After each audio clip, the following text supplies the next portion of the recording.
Think Brazil is just about beaches, soccer, and carnival? Wait until you find out about the country where pizza delivery is faster than police response, where there's a city that banned death, and where Japanese people outnumber actual Japanese citizens in some regions. Number 15. Brazil has more Japanese people than any country outside Japan itself. You heard right, over 2 million people of Japanese descent call Brazil home, making it the largest Japanese population outside of Japan. This started in 1908 when the first ship carrying 781 Japanese immigrants arrived in Santos port, fleeing poverty back home. Today, Sao Paulo's Liberdade neighborhood looks more like Tokyo than South America, with authentic ramen shops, manga stores, and street signs in Japanese characters. Walk through this district, and you'll hear more Japanese spoken than Portuguese on some blocks. The community is so established that many third and fourth generation Japanese Brazilians don't even speak Japanese anymore. They're fully Brazilian but maintain traditions like elaborate New Year celebrations and respect for elders that would make visitors think they've teleported to Kyoto. Number 14. There's a Brazilian city where dying is literally illegal. Biritiba Mirim, a small town near Sao Paulo, passed a law in 2005 making it illegal for residents to die because their cemetery was full and they couldn't expand it due to environmental protection laws. The mayor announced that anyone caught dying would face legal consequences, though he never explained how exactly they'd prosecute a dead person. Sounds unbelievable, but the town was serious enough to start a public health campaign encouraging residents to eat healthier, exercise more, and wear seatbelts to avoid breaking this bizarre law. They even threatened to fine families of people who died illegally. The absurd situation finally ended when they built a new cemetery in a neighboring town, but for years, Biritiba Mirim held the strange distinction of being the only place on Earth where death was against the law. Number 13. Brazilian pizza delivery arrives faster than ambulances in most cities. Here's the scary part. While pizza companies guarantee delivery within 30 minutes or it's free, ambulances in cities like Rio and Sao Paulo average 45 minutes to 2 hours response time. Domino's and local pizzerias have invested millions in GPS tracking, motorcycle fleets, and traffic dodging techniques that put emergency services to shame. Brazilian pizza delivery drivers navigate through favelas, dodge potholes that could swallow cars, and somehow always find your address, even when Google Maps gives up. Meanwhile, if you're having a heart attack, you might want to order a pizza first because there's a better chance the delivery guy will find you before the paramedics do. This isn't just inefficiency, it's a bizarre reflection of priorities where private companies outperform public services so dramatically that fast food has become more reliable than emergency response. Brazil burns through $23 billion worth of food every year, while 33 million people face hunger. Think Brazil feeds its massive population efficiently? Think again. This country throws away enough food annually to feed 70 million people. That's more than the entire population of the United Kingdom. The waste happens at every level. Farmers leave 30% of crops unharvested because transportation costs more than the food is worth. Supermarkets toss perfectly good produce for having minor blemishes, and restaurants serve portions so massive that half ends up in garbage bins. Here's the heartbreaking part. While Rio's wealthy neighborhoods dump enough leftovers to feed small towns, just 20 kilometers away in favelas, children go to bed hungry.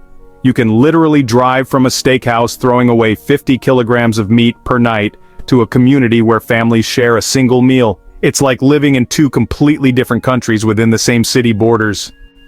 There's a Brazilian beach where you can legally drive your car, and it's considered a highway. Praia de Atalaia in Sergipe State is officially classified as a federal highway, complete with speed limits, traffic signs, and parking meters on the sand. You heard right. This 15-kilometer stretch of beach has actual road rules where you can get pulled over by traffic cops while driving on sand next to sunbathers. During low tide, the beach transforms into Brazil's most scenic highway, where cars, motorcycles, and even buses share space with joggers and volleyball players. The speed limit is 60 kilometers per hour, and police regularly patrol issuing tickets for speeding, illegal parking, or driving under the influence. Yes, you can get a DUI while driving on a beach. Imagine explaining to your insurance company that you crashed your car into a sandcastle or got a parking ticket while your wheels were literally touching ocean waves. It's the only place in the world where beach traffic jams are a real thing. Brazilian students can legally miss up to 75% of classes and still pass to the next grade. Sounds unbelievable, but Brazilian education law requires students to attend only 25% of classes to avoid automatic failure. This means a student could skip 3 out of every 4 school days and still advance to the next grade level, as long as they pass final exams. The system was designed to accommodate children who work to support their families, but it's created a bizarre educational culture where chronic absenteeism is normalized. In some rural areas, students literally show up once a week, collect homework, and disappear until the next Monday. Teachers have adapted by creating concentrated learning days where they cram weeks of material into single sessions. You'll find 15-year-olds who've attended maybe 200 days of school in their entire academic career, but somehow have 8th grade certificates. It's like getting a driver's license after attending driving school for 3 lessons out of 12. The result? Brazil consistently ranks among the lowest in international education assessments, but has some of the world's most flexible attendance policies. Brazil has a city that's technically in France, and France has a city that's technically in Brazil. Wait until you find out about this geographical mind-bender that involves Napoleon's exile and a territorial swap that sounds like something from a parallel universe. Oiapoque, Brazil, and Saint-Georges de l'Oyapock, France, sit directly across from each other, separated only by the Oyapock River. But here's where it gets weird. Due to a 19th century border dispute resolution, each country administers a small portion of the other's territory. Brazilian police patrol a section of what's technically French soil, while French gendarmes have jurisdiction over a piece of Brazil. Residents cross back and forth for groceries, medical care, and family visits, often forgetting which country they're in. You can eat breakfast in South America, walk across a bridge for lunch in Europe, then return to Brazil for dinner. The 2 towns share a fire department, split electricity costs, and their children attend schools on both sides of the border. It's like living in a real-world experiment of international cooperation that somehow works despite making no logical sense. Number 8. Brazilian rent-a-girlfriend services are so common, they're listed in phone books under social companionship. Think Brazil's dating culture is straightforward? Well, here's the shocking reality. Major cities have thousands of registered social companion services that provide dates for everything from business dinners to family weddings. These aren't escort services, but legitimate businesses where you can hire attractive, educated women to accompany you to events where showing up alone would be, socially awkward. The industry generates over $500 million annually and employs more than 100,000 people. Wealthy businessmen routinely hire companions for corporate events. Lonely elderly men rent granddaughter types for family gatherings, and even women hire male companions to make ex-boyfriends jealous at parties. The companions undergo training in conversation skills, etiquette, and cultural knowledge. Many have university degrees and treat this as professional work. You can literally flip through yellow pages and find hundreds of options with specializations, fluent in English for international events, expert in classical music for opera dates, or specializes in family gatherings and religious ceremonies. Number 7. Brazil's Amazon rainforest produces 60% of its own rainfall through a process that creates rivers in the sky. You won't believe this natural phenomenon that makes the Amazon basically rain on itself in an endless cycle that scientists call precipitation recycling. Trees in the Amazon release 20 billion tons of water vapor into the atmosphere daily. That's actually more water than the Amazon River itself carries. This water vapor forms flying rivers that flow through the sky, eventually falling as rain back onto the forest hundreds of kilometers away. Here's the mind-blowing part. A single large Amazon tree pumps 1,000 liters of water into the air every day, meaning the forest contains millions of natural air conditioners and rain machines working 24/7. Without this system, the entire region would be a desert like the Sahara. When you stand in the Amazon during a rainstorm, you're literally being rained on by water that was inside a tree 200 kilometers away just days earlier. It's like nature built its own massive water recycling plant that operates on a continental scale. And if too many trees get cut down, the whole system collapses like removing critical parts from a giant machine. Number 6. Brazilian banking lines are so notoriously long that people hire professional line standers for $15 an hour. Here's the funny part about Brazilian bureaucracy. Banks are legally required to provide chairs, water, and even entertainment for customers waiting in lines that regularly stretch for 2 to 3 hours. The situation got so absurd that an entire industry emerged around professional fila or line services. For about $15 an hour, You can hire someone to stand in banking lines, government offices, or popular restaurants while you go about your day. These line standers arrive at 6 a.m. with folding chairs, books, and snacks, holding spots for clients who show up just minutes before being served. Some banks now have separate VIP lines for customers who pay monthly fees, creating a literal two-class system where wealth determines how long you wait for basic services. The most successful line-standing services operate like Uber. You book through an app, track your position in real time, and get notifications when it's almost your turn. Imagine a country so bureaucratic that waiting in line became a legitimate profession, and people budget monthly for the privilege of not standing around government offices. Number 5. Brazil has a massive Japanese-Brazilian mafia called Yakuza Kai that controls entire neighborhoods in São Paulo. Sounds like something from a movie, but this criminal organization combines traditional Japanese Yakuza structure with Brazilian street smarts, creating one of South America's most sophisticated crime syndicates.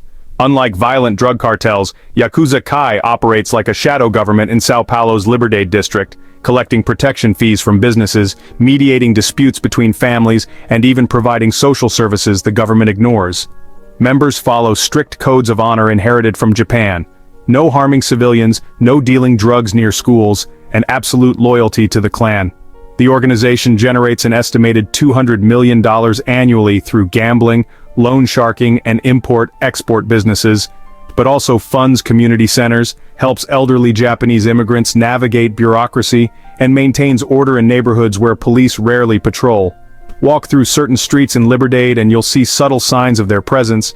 Businesses with small red triangles in windows indicating protection payments are current, and an almost supernatural absence of street crime. It's like a parallel society operating within Brazil, where traditional Japanese values meet Latin American reality in ways that somehow work better than official institutions. Number 4. Brazilian beaches have professional guardadores who will literally guard your belongings while you swim for $2. Think leaving your stuff unattended at Brazilian beaches is risky? You're absolutely right, which is why an entire economy exists around beach security services that would seem bizarre anywhere else in the world. These guardadores, or guarders, work every major beach from Copacabana to Ipanema, setting up sophisticated operations with locked boxes, surveillance systems, and even insurance policies for valuable items. For about $2 per hour, they'll watch your phone, wallet, and jewelry with military-level attention while you enjoy the ocean. The best guardadores know regular customers by name, remember their usual beach spots, and even provide additional services like applying sunscreen to your back when you return, or keeping your beer cold in portable coolers. Some beaches have guardador territories marked by invisible boundaries, and conflicts over prime spots near hotels can get surprisingly intense. The system works so well that international tourists often don't realize their helpful beach friend is actually running a professional security business. It's turned beach-going into a mini-economy where your relaxation depends on hiring someone whose full-time job is literally watching your stuff. Number 3. Brazil's middle class regularly employs maids, drivers, and security guards, making having the help more common than owning a dishwasher. Here's what tourists never realize about Brazilian social structure. Families earning $2,000 per month routinely employ domestic workers because labor costs are so low relative to appliance prices that hiring humans is cheaper than buying machines. A dishwasher costs 6 months of minimum wage, but hiring someone to clean dishes costs 1 week of salary per month. This creates a bizarre economy where middle-class families have full-time maids who earn more than teachers, private drivers who work for people who can't afford new cars, and security guards protecting apartments worth less than the guard's annual salary.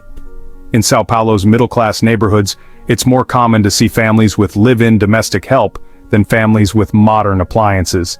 The social dynamics get weird. Maids often know intimate family secrets, drivers become unofficial therapists during traffic jams, and security guards essentially become unpaid family counselors.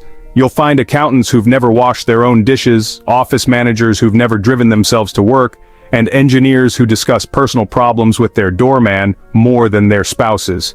It's like feudalism disguised as modern middle-class life. Number 2. Brazilian prisons are so overcrowded that inmates sleep in shifts, and some facilities house 8 times their intended capacity. Wait until you find out about the most shocking prison crisis in the Western Hemisphere, where conditions are so extreme they defy imagination.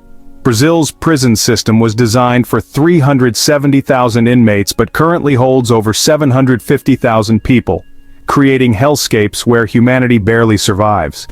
In some facilities, prisoners sleep standing up pressed against walls because there's literally no floor space left.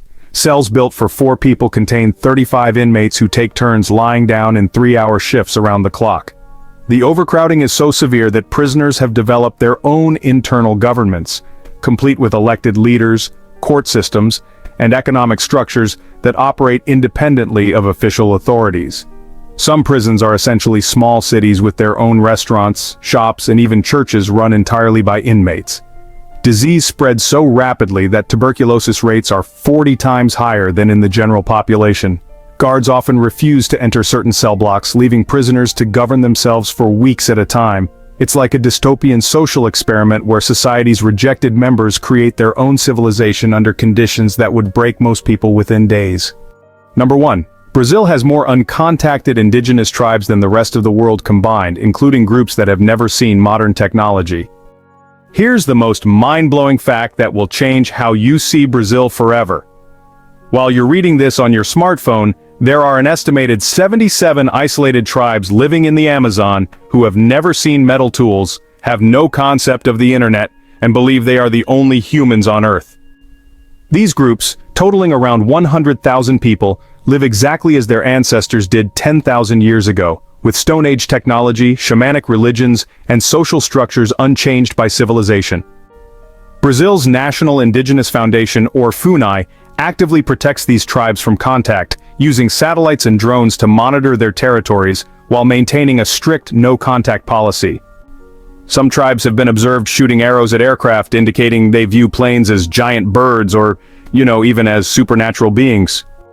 The most isolated group, known only as the People of the Whole, consists of a single man who has lived alone for over 20 years. He's the last survivor of his tribe, still hunting with bows and building traditional shelters, all while the modern world develops around his protected forest. These tribes possess knowledge about medicinal plants, sustainable living, and environmental harmony that could, really revolutionize modern science. Yet they remain deliberately isolated in what might be humanity's last window into our prehistoric past, living proof that not everyone chose the path of technological civilization. So we've just discovered Brazil's most incredible secrets, from illegal death and beach highways to Stone Age tribes and flying rivers. Which one shocked you the most? Subscribe for more mind-blowing facts that'll change how you see the world.